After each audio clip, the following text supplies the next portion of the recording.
স্বাগতম জানাইছো technical detail আসামৰ আজিৰ এই ভিডিঅ'টোলৈ। সো হেল্ল' বন্ধু বান্ধৱীসকল, আজি আমি আপোনালোকক দেখাম আপোনালোকৰ ফটো সহকাৰে কেনেকৈ ভোটাৰ লিষ্টখন ডাউনলোড কৰিব।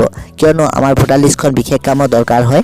আপোনালোকৰ হয়তো কাষ্ট সাৰ্টিফিকেট, বাৰ্থ সাৰ্টিফিকেট, পিআৰসি বা অন্য যিকোনো সাৰ্টিফিকেট আপোনালোকে যদি বনায় আপোনাৰ ভোটাৰ লিষ্টখন বিচাৰে আৰু ঘৰ নাম্বাৰখন বিচাৰে।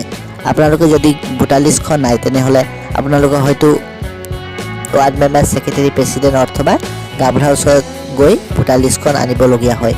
সো আজি আমি আপোনালোকক দেখুৱাম আপোনালোকে নিজৰ মোবাইলেদি ক'তো নোযোৱাকৈ ঘৰত বহি কেনেকৈ ভোটাৰ লিষ্টখন ডাউনলোড কৰিব।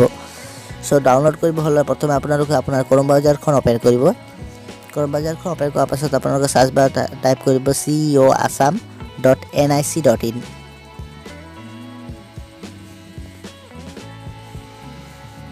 তাৰপাছত আপোনালোকে চাব পাইছে office of the chief electronic officer of Assam.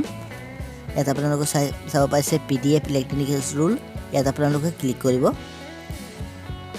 Click কৰাৰ পাছত আপোনালোকে চাব পাইছে আপোনালোকে প্ৰথমে ইয়াত ডিষ্ট্ৰিক্টখন সিলেক্ট কৰি ল'ব। ডিষ্ট্ৰিক্টখন সিলেক্ট কৰাৰ পাছত আপোনালোকে লাক নেমটো সিলেক্ট কৰি ল'ব। তাৰপাছত আপোনালোকৰ পলিং ষ্টেচনখন সিলেক্ট কৰি ল'ব। তাৰপাছত ইয়াত আপোনালোকৰ মাদাৰ ৰোলখন থাকিবলৈ দিব।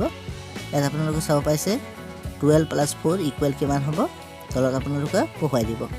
বহুৱাই আপোনালোকে ভিউ ৰুল অপশ্যনত ক্লিক কৰি দিব।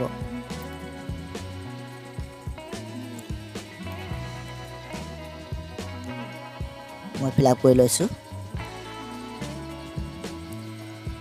ভিউ ৰুল অপশ্যন ক্লিক কৰাৰ লগে লগে আপোনাৰ ভোটাৰ লিষ্টখন ডাউনলোড হৈ যাব।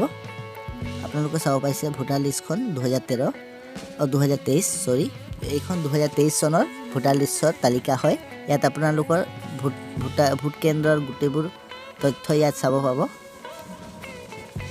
ইয়াত আপোনালোকৰ পুৰুষ কিমান, মহিলা কিমান গোটেইবোৰ চাব পাব।